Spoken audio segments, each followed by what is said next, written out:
Red India TV, हर खबर सच्चाई। घाटंजी येथे बहारदार स्वरसंध्या कार्यक्रम संपन्न। स्वर्गीय विजय दुर्तकर गुरुजींना वाहिली स्वर श्रद्धांजली।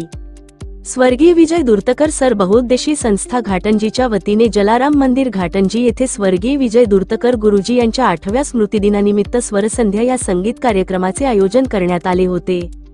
सर्वप्रथम सरांच्या प्रतिमेचे पूजन करण्यात आले। यावेळी प्रमुख अतिथी वर्षाताई दुर्तकर, वैभव दुर्तकर, रामभाऊ किरणापुरे, चंद्रशेखर ठाकरे, शैलेश इंगोले व सर्व कलाकार हे मंचावर उपस्थित होते। त्यानंतर पहिल्या सत्रामध्ये सुप्रसिद्ध संतूरवादक पंडित वाल्मिकजी धांदे यांनी पुरिया कल्याण या रागात अप्रतिम संतूरवादन केले व रसिकांना मंत्रमुग्ध केले। यावेळी त्यांना तबल्याची साथसंगत विपुल डोले यांनी केली। कार्यक्रमाचे प्रास्ताविक संस्थेचे अध्यक्ष शैलेशभाऊ इंगोले यांनी केले।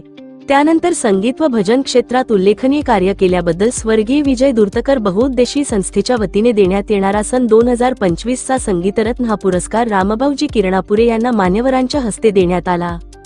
दुसऱ्या सत्रात पुणे येथील सुप्रसिद्ध गायक नागेश अडगावकर यांनी सुरुवातीला रागजोग छोटाख्याल सादर केला। त्यानंतर सदा माझे डोळे, सुखाचे जे सुख, अकल्प आयुष्य व्हावे तया कुळा ही एकापेक्षा एक अभंगवाणी सादर करून श्रोत्यांना मंत्रमुग्ध केले। यावेळी सुप्रसिद्ध तबलावादक डॉक्टर देवेंद्र यादव यांनी तर रसिकांची मने जिंकून घेतली।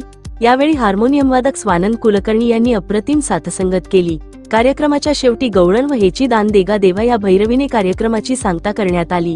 कार्यक्रमाचे सूत्रसंचालन रुपेश कावलकर व आभार संदीप नखाते यांनी केले।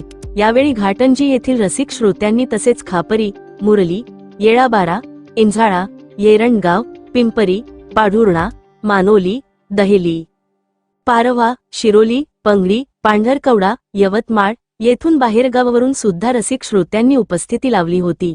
संस्थेच्या सर्व सदस्यांनी परिवारासह उपस्थित राहून मोलाचे सहकार्य करून कार्यक्रम यशस्वी केला।